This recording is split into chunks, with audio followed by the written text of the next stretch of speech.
এই everyone myself Dibyendu Mani and you're watching youth education YouTube channel এবং Q N A সিরিজের কিন্তু ভিডিও এটা। কিউএনএর মধ্যে আমি কি করি, কিউএনএর মধ্যে আমি তোমাদের যেসব প্রশ্ন থাকে কমেন্ট সেকশনে, সেই প্রশ্নগুলো থেকেই কিন্তু ভিডিওস বানাই, যেগুলো তোমাদের জানার থাকে সেগুলো কিন্তু আমি তোমাদের জানাই। প্রথমে যেটা জানাবো সেটা হচ্ছে তোমাদের ভর্তি প্রক্রিয়া নিয়ে, সেগুলো বাদ দিয়ে তোমাদের ডমিসাইল, তাছাড়া সার্টিফিকেটস এটসেট্রা, তাছাড়া তোমাদের ডাইরেক্ট অ্যাডমিশন এবং পলিটেকনিকে অ্যাডমিশনের যে দেরি সেই নিয়ে অনেকে ভাবছিল অন্য কোথাও যদি ভর্তি হওয়া যায়, সেই সব কিছু নিয়ে কিন্তু আজকের এই ভিডিওতে তোমাদের সাথে কথা হবে, যেগুলো সবথেকে বেশি জিজ্ঞেস করা হয়েছে। প্রথম যেটা আমি তোমাদের সাথে ডিসকাস করব সেটা হচ্ছে তোমাদের ভর্তির বিষয়ে। ভর্তির বিষয়ে দেখো, আমি তোমাদের আগেই বলেছি তোমাদের যে পোস্টপোনমেন্ট হচ্ছে সেটার সাথে কিন্তু লিঙ্ক তোমাদের ওবিসি সার্টিফিকেটের যে কেসটা চলছে সুপ্রিম কোর্টে সেটার, এবং এই নিয়ে কিন্তু আমার মনে হয় যে কোনো কমেন্ট করা ঠিক হবে না। স্টিল কিন্তু একটা ভিডিও বানিয়েছি যেখানে কি হচ্ছে কিনা, কীরকমভাবে তোমাদের ডেট পোস্টপন হচ্ছে এবং কখন তোমরা আপডেট পাবে সেই নিয়ে কিন্তু সেখানে কথা বলেছি। কারো যদি সেই বিষয়ে জানার থাকে তাহলে সেক্ষেত্রে অবশ্যই সেই ভিডিওটা দেখতে পারো।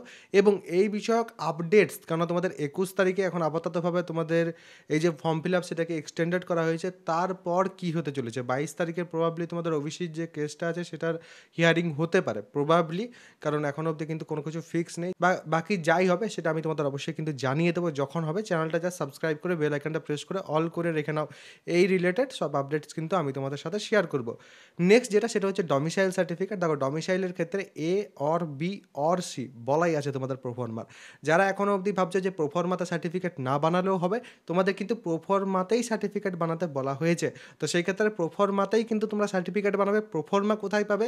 সেই ক্ষেত্রে domicile youth hub education search করবে এবং সেইখানেই কিন্তু তোমরা পুরো প্রসিডিওর, প্রোফর্মা, কোথায় যেতে হবে, কোথায় সাইন করাতে হবে, ইচ অ্যান্ড এভরিথিং সব কিন্তু সেখানে কভার করা আছে। সব কিছু কিন্তু তোমরা সেখান থেকেই পেয়ে যাবে। প্রোফর্মাও কিন্তু সেখানেই দেওয়া আছে, সেখান থেকে কিন্তু তোমরা ডাইরেক্টলি ডাউনলোডও করে নিতে পারবে, কোনো সমস্যা নেই। কী কী ডকুমেন্টস লাগবে? Documents youth hub education search করবে, সেক্ষেত্রে ডকুমেন্টসের পুরো লিস্টটা পেয়ে যাবে, তার মধ্যে কোনগুলো তোমাদের বানাতে হয় এবং কোনগুলো তোমাদের কাছে অ্যাভেলেবেল আছে সেগুলোও কিন্তু সেখান থেকে তোমরা বুঝতে পারবে। তো ডকুমেন্টসের ক্ষেত্রে আমার মনে হয় না যে এরপরেও তোমাদের কোনো ডাউট থাকবে, কারণ এই ভিডিও যেগুলো আছে সেগুলো কিন্তু স্ট্রাকচার্ড ওয়েতে সুন্দর করে কিন্তু সব কিছু বলা আছে। ওকে, নেক্সট যেটা সেটা হচ্ছে তোমাদের ডাইরেক্ট অ্যাডমিশন। ডাইরেক্ট অ্যাডমিশন নিয়ে কিন্তু অনেকের প্রশ্ন আছে, ডাইরেক্ট অ্যাডমিশন নিয়ে কিন্তু অনেকের ধারণা নেই কমপ্লিট। দেখো, গভর্নমেন্ট কলেজের ক্ষেত্রে কিন্তু ডাইরেক্ট অ্যাডমিশন হয় না। লাস্ট বছর বা তার আগের বছর কিন্তু বিভিন্ন রকমের স্ক্যামস হচ্ছিল বা স্ক্যামস করার চেষ্টা করা হচ্ছিল। স্টুডেন্টদের কাছে কিন্তু বিভিন্ন থার্ড পার্টি জায়গা থেকে ফোন আসতো যে 1,00,000 টাকা 2,00,000 টাকা দিলে ফোন নাকি গভর্নমেন্ট কলেজে ডাইরেক্ট অ্যাডমিশন হয়ে যাবে। বাট স্টুডেন্টদের তো আজকের দিনে বুদ্ধি আছে, তারা এরকম স্ক্যামে ফাঁসবে না যে এবার। তো অবশ্যই তারা কিন্তু ফাঁসেনি।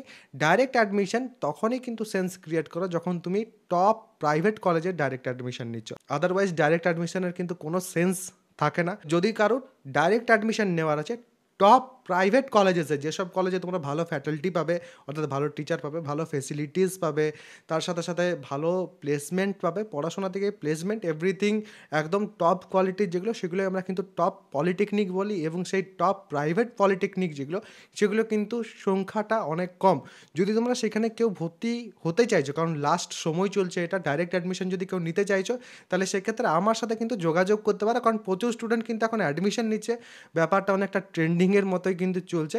যদি কেউ নিতে চাও তাহলে সেক্ষেত্রে তোমরা ফেসবুক, ইনস্টাগ্রাম, টেলিগ্রাম যে কোনো জায়গায় কিন্তু দিব্যেন্দু মণি সার্চ করে আমার সাথে কিন্তু যোগাযোগ করতে পারো। প্রচুর স্টুডেন্ট যোগাযোগ করছে, কোনো কিন্তু অসুবিধা নেই। আমার সাথে যোগাযোগ করলেই আমি কিন্তু তোমাদের গাইড করে নেব এবং একদম প্রপার যে ফিজ, সেই ফিজ লাগবে, কোনো রকম কিন্তু এক্সট্রা ফিজ লাগবে না। এবং কোনো রকম কোনো স্ক্যাম এটসেট্রা যেগুলো হচ্ছে এরকম কিন্তু কোনো ঝামেলা থাকবে না।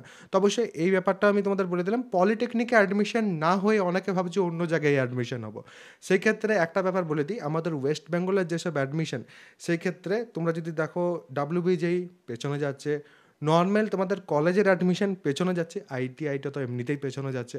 ভর্তি কোথায় হবে? শুধুমাত্র স্কুলের অ্যাডমিশন বাদ দিয়ে অন্য কোনো কিছু কিন্তু আমাদের স্টেট লেভেলে অ্যাডমিশন কিন্তু এখন হচ্ছে না। সেই ক্ষেত্রে হোপফুলি তোমরা বুঝতে পারছো যে তাহলে সেই ক্ষেত্রে পলিটেকনিকে ভর্তিটা যেমন পেছোচ্ছে, বাকিগুলো পেছনে যাচ্ছে। এবং শুধুই পলিটেকনিকের উপর রাগ করে না ভর্তি হওয়াটা কমপ্লিটলি আমি তোমাদের উপর ছেড়ে দিলাম। তাহলে সেক্ষেত্রে এগুলোই মেনলি আমার প্রশ্ন আসছিল। এটা বাদ দিয়ে আমার কোর্সের নিয়ে প্রশ্ন এসছে যে দাদা ফার্স্ট সেমিস্টারের ক্ষেত্রে আমি মেকানিক্যালে ভর্তি হবো হবো বা আমি ইলেকট্রিক্যালে ভর্তি হবো, আমি ইসিইতে ভর্তি হবো। দেখো তুমি মেকানিক্যালে ভর্তি হও, ইলেকট্রনিক্সে ভর্তি হও, ইলেকট্রিক্যালে ভর্তি হও, যে কোনো আদার যা তোমাদের ব্রাঞ্চেস আসছে ইঞ্জিনিয়ারিংয়ের, যে কোনো ব্রাঞ্চে যদি তুমি ভর্তি হও, তোমার কিন্তু ফার্স্ট সেমিস্টারে যে পর mathematics, physics, chemistry, communication skills in English, এই 4টে সাবজেক্ট থাকবে এবং এই 4টে সাবজেক্টের যে তোমাদের সিলেবাস সেটা কিন্তু প্রত্যেকের জন্য সেম হবে, কারণ ফার্স্ট সেমিস্টারে কিন্তু প্রত্যেকের সিলেবাস সেম, প্রত্যেকের ক্ষেত্রে কিন্তু একই জিনিস পড়তে হয় প্রত্যেকটা কলেজেই। তাহলে সেই ক্ষেত্রে ব্যাচও আমি কিন্তু তার জন্যই একটাই রেখেছি, একই ব্যাচ কিন্তু রেখেছি, যেখানে কিন্তু তোমাদের 4টে সাবজেক্ট 4জন টিচারের মাধ্যমে পড়ানো হচ্ছে এবং তোমাদের টোটাল ফিস যেটা সেটা হচ্ছে 150 টাকা পার মাসের হিসাবে, এখন প্রায় 8 মাসের কাছাকাছি তোমাদের পড়ানো হবে, তো টোটাল 1200 টাকা। এবার তোমাদের মনের মধ্যে অনেকেরই প্রশ্ন আসে যে যারা পড়াচ্ছে তারা কারা, কারণ এটা অবশ্যই স্টুডেন্টদের কিন্তু আজকের দিনে জানতে ইচ্ছে করে। তো সেক্ষেত্রে দেখো, ফার্স্ট অফ অল আমি পড়াচ্ছি, আমি দিব্যেন্দু মণি। আমি জাস্ট বিটেক কমপ্লিট করার পর এখন আইআইএমসির মোড়ে কিন্তু একটা কোর্স করছি। নেক্সট যিনি পড়াচ্ছেন তিনি কিন্তু ফিজিক্স পড়াবেন এবং তিনি কিন্তু এই মুহূর্তে যাদবপুর থেকে এমটেক করছেন। তারপরে নেক্সট যিনি পড়াবেন তিনি কিন্তু এই মুহূর্তে সিভিল ইঞ্জিনিয়ার এবং বিটেক কমপ্লিট করার পর সিভিলেই কিন্তু চাকরি করছেন। এবং লাস্ট যিনি পড়াবেন তিনি কিন্তু গেট কোয়ালিফাইড এবং অবশ্যই বিটেকের পর গেট কোয়ালিফাইড, এটা তো তোমরা বোঝোই। এবং তার সাথে সাথে আইবিএস সফটওয়্যার সলিউশনসে কিন্তু তিনি চাকরি পেয়েছেন। তো অবশ্যই আমি আশা করছি ভালো ফ্যাকাল্টির মাধ্যমে কিন্তু আমি তোমাদের পড়াতে পারছি এবং অবশ্যই যেসব স্টুডেন্টরা অলরেডি জয়েন্ট আছে তারা কিন্তু খুশি খুশি ক্লাস করছে। অবশ্যই যারা চাইছো জয়েন করতে তারা কিন্তু জয়েন করতে পারো। নিচে ডেসক্রিপশন, পিন কমেন্ট দু জায়গাতে কিন্তু আমার অ্যাপ্লিকেশনের লিঙ্ক থাকবে এবং সেখান থেকে তোমরা আমার অ্যাপটা কিন্তু ইনস্টল করে নিতে পারো এবং তারপর কিন্তু অ্যাপ্লিকেশনে উপরে ব্যানারেই বলো বা পেড কোর্সের সেকশনে বলো, দু জায়গাতেই কোর্স পেয়ে যাবে। দু জায়গার মধ্যে যে কোনো জায়গায় যে ওয়ান টাইম 8 মাসের জন্য ফুল পেমেন্ট করে ক্লাসেস কিন্তু করতে পারো। এই রিলেটেড কারোর যদি কোনো রকম ইস্যু থাকে যে দাদা আমি পেমেন্ট করতে পারছি না বা অন্যরকম কোনো কিছু ইস্যু, যেটা তার ডিসকাউন্ট এটসেট্রা, একটু আধটু যদি তোমাদের কারোর প্রশ্ন থাকে তাহলে সেই ক্ষেত্রে আমাকে কিন্তু তোমরা মেসেজ করতে পারো। এগেন ইনস্টাগ্রাম, ফেসবুক বা টেলিগ্রাম তিনটেই কিন্তু তোমাদের জন্য অ্যাভেলেবেল থাকছে। তো আশা করছি এরপর যদি কারো কোনো রকম কোনো প্রশ্ন থাকে কমেন্ট সেকশনে সেই প্রশ্নটা জানাবে এবং আমি এরকমভাবে কিন্তু কিউএনএ ভিডিওস যেগুলো সেগুলোকে কিন্তু আনতে থাকবো through out the counselling process, যাতে তোমাদের কিন্তু যে কোনো ডাউট সলভ করতে পারি। সবাই ভালো থাকবে, সুস্থ থাকবে এবং আমার সাথে থাকবে।